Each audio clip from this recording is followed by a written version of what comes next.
You tried it? I love it.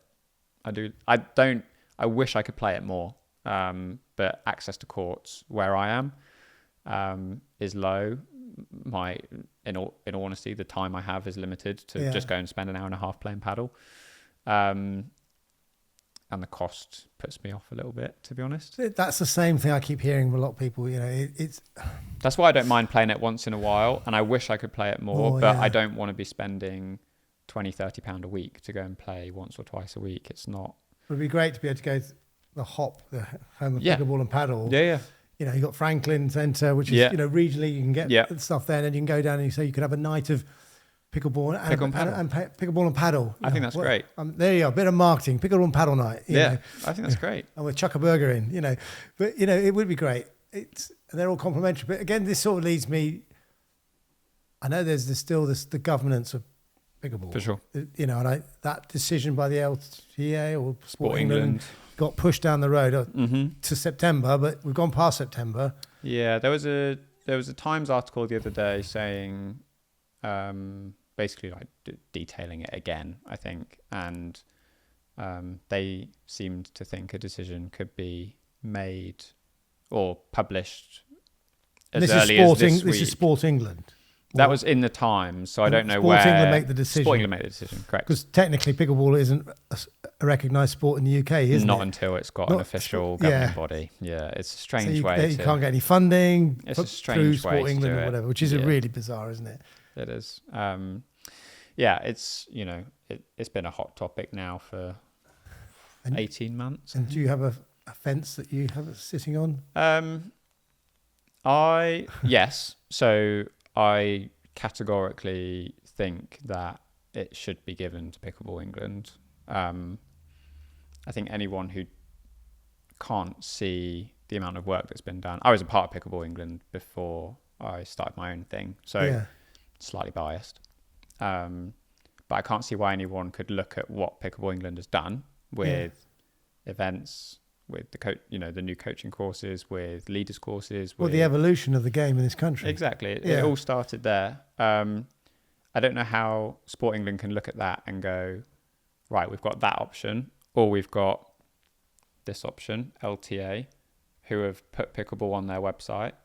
But don't have people leading nothing. Literally no experience. So nothing. They would have to go, well, actually, Pickleball England, you need to manage this, but we'll tell you what you can and cannot do. It's crazy. But there's room, I believe, as sports rackets, there's room for all of it. Massive. Pickleball, table tennis, paddle, or padel, as Rob told me. Paddle. Badminton, you know. Yep. Rackets, you know, all these sports and tennis. And I think even Djokovic made a comment. He said if tennis doesn't evolve, you know, pickleball and paddle will take over. You know, you've just got to take away. I still get a sense, not inside, but there's an old-fashioned way of the sports being run, and tennis still seems to have that aura of being privileged. Yes. And it's not accessible. When I was a kid, there were still tennis courts in parks where you could go and have a knockabout. Yeah. Really difficult now to do it. Yeah. So paddle's not easily accessible. No. Tennis isn't easily accessible. Pickleball, you can go and hire a badminton court, which is great. And you've got leisure centres to do that. Yep. And hopefully next year we're going to have, in the southeast, we're going to have 9, 10, 19 dedicated premium pickleball courts. Exactly. Centres where you can go and play. And maybe you don't have to be part of a club. So you can just go in, because that's the hardest thing for us at the moment, is finding places. We play in 5 different locations, you know, and it's great, but it's hard. And well, you're at the mercy of what's available. Yeah. I'd love to have a clubhouse where, you know, it's like in sport, if you football club or rugby club, you go off and play, you come back, and then you mix with the other people. Correct. And that is where... I don't know. I think that's where sports grow. I think that's where people grow. You know. Yeah, it's a really difficult one, and I think it's quite easy to, you know. Why do you think they're procrastinating so long? What do you think the issue is? I mean, I suspect the line they'll give is that it's an important decision and that they want to take their time and make sure they make the right one. Right. In all honesty, at the start, it felt like it was to provide time for the LTA to get all their stuff in order. Yeah. Now I've got absolutely no idea what's holding them up. I'm going to get like killed by Sport England now. But now, and I think Freddie said this when he was on your podcast, it's not, at the moment, it's not the LTA that's the threat to pickleball, it's Sport England. Because the longer they wait, the more almost like both are in purgatory in terms of not being able to commit to do this and not being able to commit to do that. And neither of, if the decision goes to the LTA, fine, I don't agree, and a lot of people won't. But at least when that happens, if that happens, the LTA can go, right, we can put something in place to get on with delivering on pickleball. If it goes to Pickleball England, Karen and everyone else on the board can turn around and go, right, now we know we've got this. We can start doing all of this stuff we want to do. But until the decision... funding must be one thing that you want to open up to sport, especially when you've got schools and children and disadvantaged people, or disabled people, all of these things where you need some financial support to open up the sport, grow the sport. It would be immense. And also, but the sport's not sitting down and waiting. I mean, Franklin's Pickle Centre, people like Neil and, and Andre and Sally, and, they're planning on and going, no, wouldn't it be lovely to have this? They've got a vision. Yeah, absolutely. And I think it's probably the danger from the governance side and this is exactly what happened in paddle, is the LTA took over paddle in 2019, I think. And the majority of growth that's happened from 2019 up until now has been all private, private investors, similar to Franklin Pickleball Centre and the Hop, people coming in and going, well, I think we should build paddle centres. And so there's, massive industrial scale paddle centres all over the country now. But that's not driven privately. That's not driven through the LTA. But not thanks to the LTA. No, it's almost in spite of the LTA. Yeah, because that's right. And I think when sports work really well, when the governing body is integrated from the get-go, and then as the sport grows, and up until now, Pickleball England has generally been involved in the majority of the growth of the sport in some capacity. And I think it would be nice and good to see that continue. But it's what the people want. There was a chat, I listened to a lot of Talk Sport, and they were just talking about, there's a discussion about alcohol. Women's game can have alcohol and sit and watch a game. You can't have it in men's because there's an act of parliament. You can't do it. And, would it be a better thing so people don't binge drink at half time and stuff like that? And Troy Deeney just said, why don't we ask the fans? Ask the people what they want. What would they like? Let's trial it pre-season. Let's do so. Let's just see. Don't make decisions for people. Give people an opportunity to have their input and say, okay, what don't you like? I don't like beer being thrown over me. Okay, so we can have some rules or whatever. But, you got half time, you get people downing 3 pints because they can't take it back to their seats. And, so you have that. In rugby, it flows all day long. There isn't any trouble. No. People get a bit silly, but it's controlled. Sure. So, I mean, 2 years ago when I started, it was like, I'd love it. I'm really loving this. And it's like, okay, I'm down to the mercy of the club and what sessions they put on. I want to get better. How do I get better? Well, there are some things that go on elsewhere, but, it's difficult. Now I see 2 years on the opportunities, Southeast Doubles League that Chris runs once a month, the SEPL. As a club, we can compete. We are an all-inclusive club, which is difficult for people sometimes to understand that I still feel that it's like, it's not just beginners, it's not just intermediates and advanced. They all are included, but they all need to be given the opportunity. Yes. Because if you need to be able to get better as a beginner, even as an advanced person, you need to get better. And clubs need to provide all of that. The coaching sessions that are run, bad year or whatever, they don't stream it. They have it at times gone, right, there'll be one session with Louis or something for if you're technically a 3.5 and below, if you're 3.5 above. So that I think that's only fair on the coach as well. Yes. Trying to deliver something. And I just think that is the bit where can we, I just want to go and play, Sam, so do you fancy going for a pickleball afterwards now? Have a game. And where are we going to go? And you could say, well, look, I'm heading back to London. I'll just ring Lou up. Is there a court free? Yeah. We ring round. Court 5's available at 5 till 7. right, I'll go home. And that would be such a lovely thing to be able to do. And it's going to happen, isn't it? For sure. But again, like you say, it's private money, private people, but fair play to people like Neil. Yeah. Who comes from a football background, I believe, or was Yeah. CEO He was CEO of Fulham. Fulham. Yeah, lots of experience. Which is probably not a thing to talk about right now. Probably not. Well, yeah, the background what happened then, wasn't it? Can we talk about you've been poorly for a while, haven't you? I have. Yeah. And you've been diagnosed with something called Addison's disease. Correct. Can you tell me what that is and how it's affected you? Yeah. So where you are now? Yeah. So if you don't mind, I guess there's a very long-winded explanation, but we have time. Essentially, you have two adrenal glands that sit on top of your kidneys. Yeah. Adrenal glands produce two hormones, which are called cortisol, which is the main one that people know, and aldosterone, which is the main one people don't know. My adrenal glands basically don't work. So I don't produce either of those two things. Those two things are very useful in your body when it comes to things like regulating blood sugar, blood pressure, appetite, salt loss, electrolyte loss, amongst other things. So could that be part of the reason of the sloth? Joking aside, that very much part of your physiological makeup. Yeah, absolutely. They don't know what caused it or brought it on. It could be something as simple as just an infection, like a viral infection. Yeah.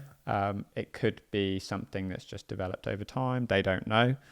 But essentially, I ended up being rushed into hospital just before Christmas last year and spent 5 days in. Did you just become very poorly? Yeah, I had a bit of I'd sort of describe it now as like a medical episode. So I fainted in the middle of the night, knocked out a tooth, traumatized my mother in the process. And as you would. Yeah. She's done very well since. So she ended up calling an ambulance. So I got rushed into hospital, went into resus for about 6 hours. They spent that 6 hours figuring out what it was. And I was very fortunate there was a consultant in resus at the time who was aware of Addison's because it's not the most well-known condition in the world. So once they moved me onto a ward, they did all the tests and stuff, confirmed it. And basically, long story short, they sort of shoved a load of medication and went, off you go.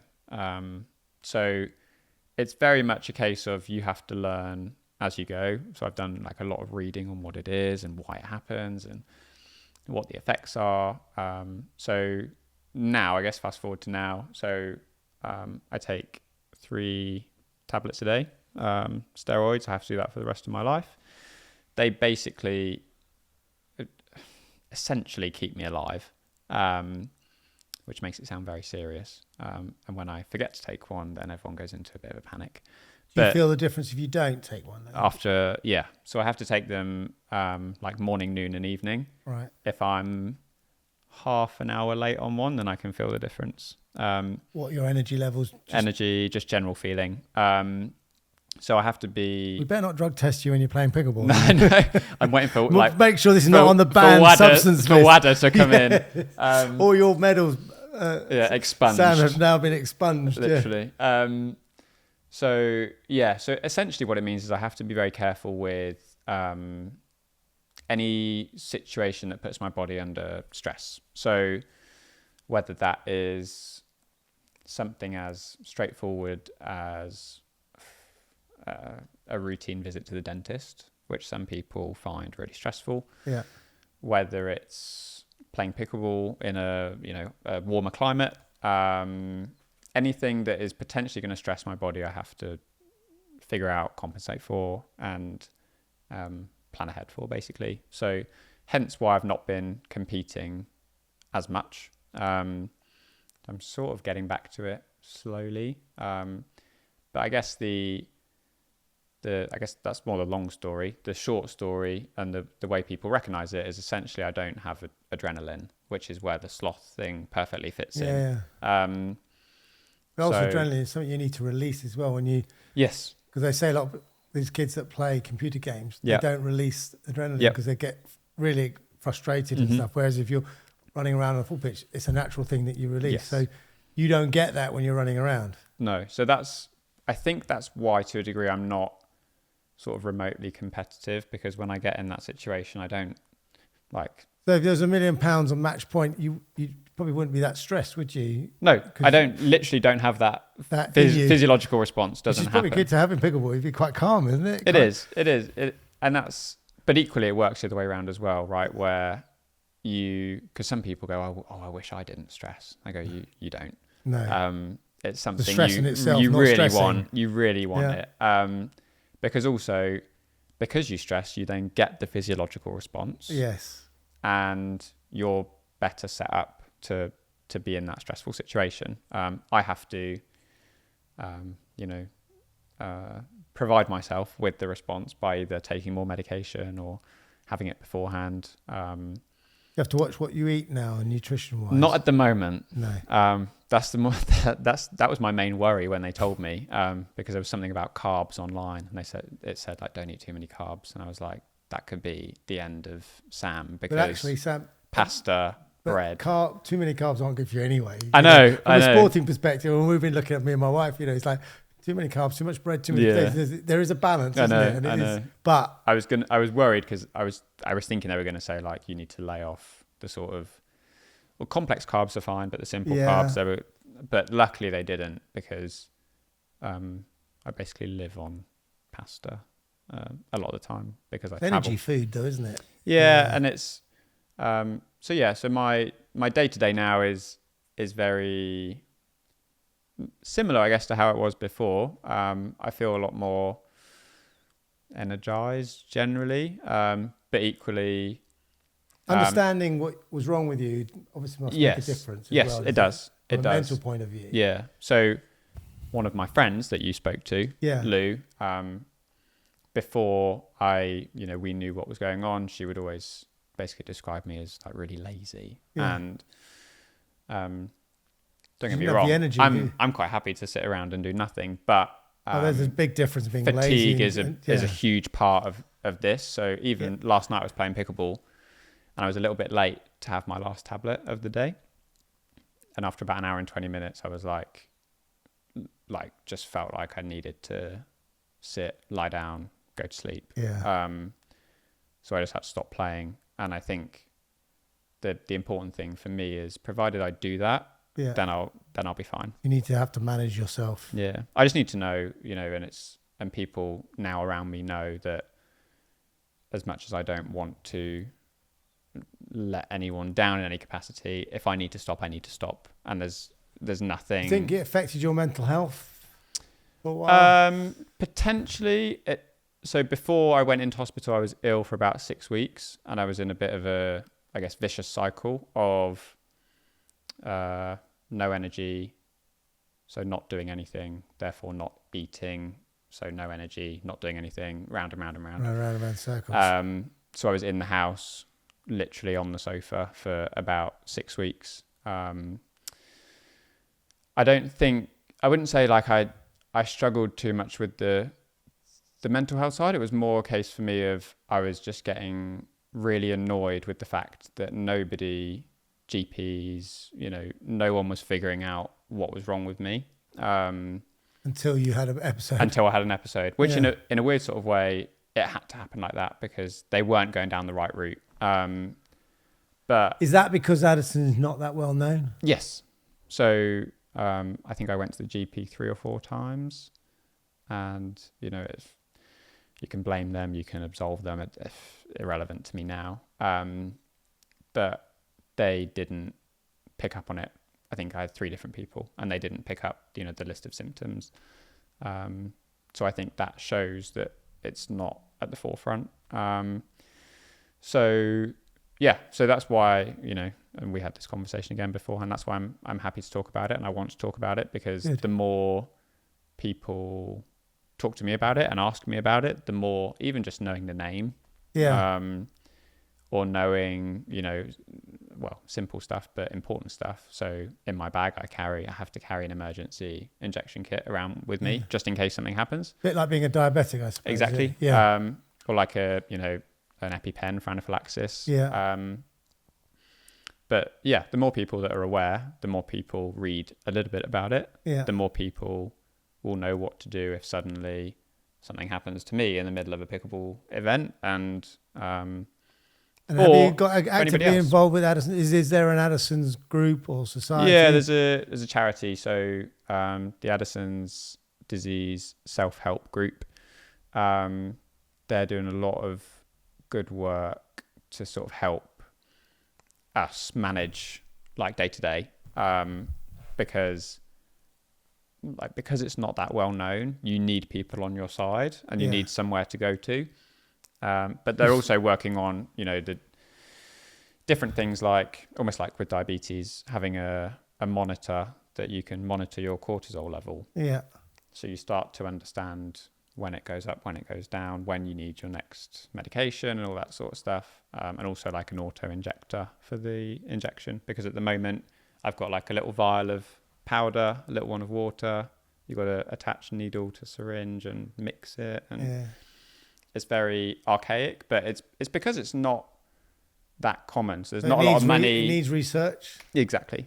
It's a bit like the Rob Burrows charity, the one, isn't it, with the M&D, how that it's got a lot of support now, and the more and more people get involved. So actually, the thousands and hundreds of thousands who are watching, if you want to donate to a charity, look up Addison's Self-Help Group. And especially, and if you're feeling those sort of symptoms, it could be that. It could be. You're feeling tired, feeling lethargic, fatigue, lack of energy. I know people say there's ME, there's all sorts, but it could be. You never know. There's all sorts of random symptoms, but you're here and you're rocking and rolling and excited about the future. Better than ever. You've got coaching, you've got director of Pickleball, all sorts. Commentating. Did you go to US, or is this is your year back now, I suppose? So you haven't really had a chance to compete in the major tournaments. I've played a fair few times in the States. I went to the US Open this year, but just on a trip, not to compete. So it went off then. I think that camera might have just gone off. I don't know. I don't know. Because I think James did quite well out there, didn't he? He did. And I think all the Brits did, didn't they? Yes, I think the Americans were a little bit surprised. Yeah. Actually, it was a small little country, and it was nice to see. Small few players, and really nice to see. And it was nice as well to just be there with no responsibility to play, just to sit back and watch. But yeah, they all did really well. And it was good, always good experience for them as well to go out. And yeah, I love going there. I'm planning to go to Florida for just a week in December. I try and go once or twice a year to the States if I can, officially on business, but put it through as a business expense. Business expense, exactly. A couple of meetings. And I suppose we were chatting to Dominic actually, and he was saying like it's on the West Coast, it's on the East Coast, but then there's a middle part of America don't even know what pickleball is. Mm-hmm. It was interesting when he was talking about some of the pros, because they're you don't want the sport to be divided like it is in America, apparently. Because is it the APP and you've got the other one? APP, PPA, MLP. Yeah. And you've got the pros, and you've got Ben Johns and lots of money and others. And he was saying that even people like him need to just realise that you're good in your sport, but you're not that special when it comes across the world, because people don't know who you are, and half of America or three-quarters of America don't know who you are, don't know what pickleball is. And can they not just get together and, for the sake of the game, and, it's like all the different darts factions used to have, or the snooker, and it's like, you're not truly the world champion unless... It's like boxing, right? How many different world champions can you have? Exactly. I think it's something that's plagued pickleball for a long time, even before Pickleball England existed, and this is going right back. There used to be a UK Pickleball Association and a GB Pickleball, and they were constantly, like this. And it's the same on the international level with, there's the IFP, the WPF, the GPF, the UPA, who are all trying to be the world governing body. Pickleball. Yeah. There's obviously now Pickleball England LTA.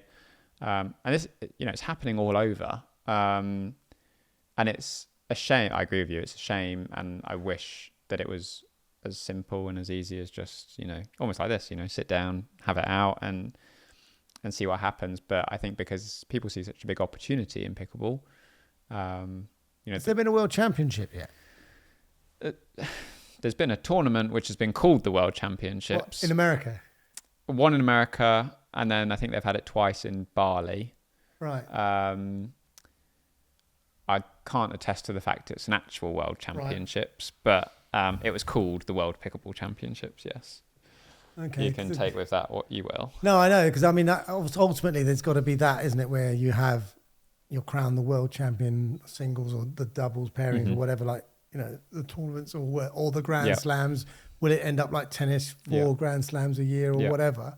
I mean, it'd be great because that gives you something to aim for, doesn't it? Or, well, and I think it will in time. Or a Team World Cup. Yeah, there's a World Cup. Again, it's in that stage where people are finding what name hasn't been used yet. Can I grab it and use it? So there is a Pickleball World Cup happening in Peru. I want to say next week, which has like 32 countries, something like that. Well, the Europeans coming here. Europeans are here, exactly. But that's a team tournament, isn't it? International tournament on the Saturday and Sunday. That's organised by the European Pickleball Federation, which is a good step forward because it's on a federation level. There's members, and the members all submit a team, so it's all sort of formally done. So, is there a British team? There will be an English team. It's not been selected yet. I believe they're going to hold off until after nationals happens. And is that decided by PBE? Or? Yes.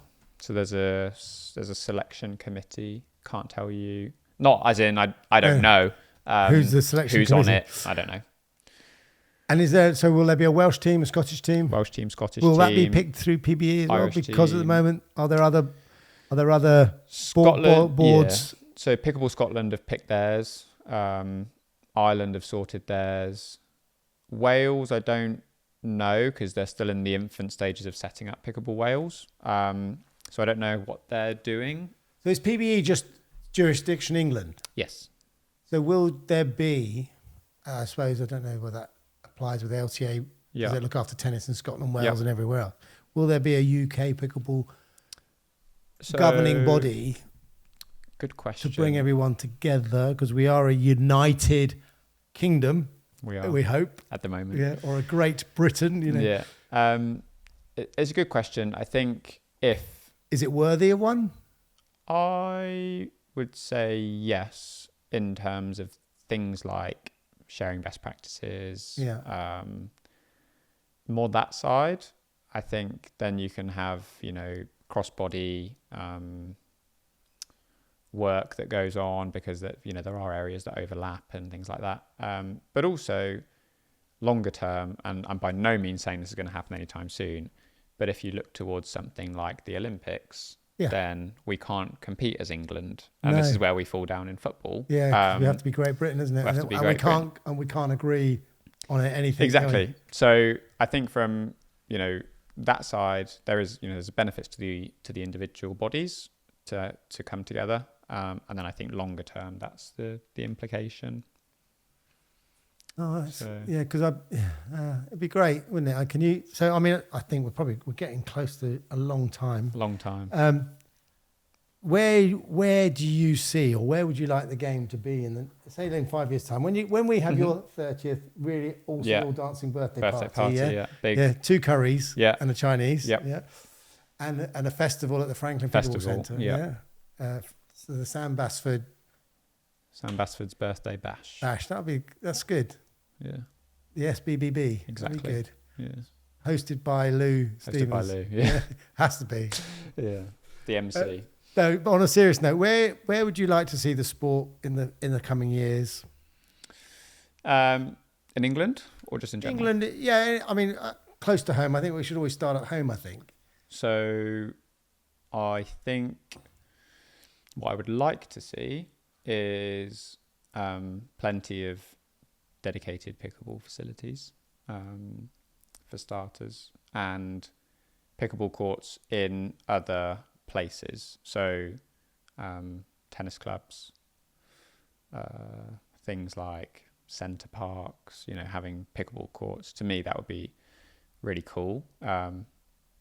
And great holiday activity, wouldn't it? Yeah, and just I think you walk around any park and you see a basketball hoop, so you can always go and play basketball. And I think it's just the visibility for me of you can go and play pickleball here, or you can go there, or you can go there. So I think lots of dedicated pickleball courts would be nice. I would like to see the professional game sort of take hold of Europe. It's starting to grow in India, Asia. We're sort of slowly getting there, but it's taking a bit more time. So Why do you think that is? Why is it not going? Money. Just purely money. Yeah, money.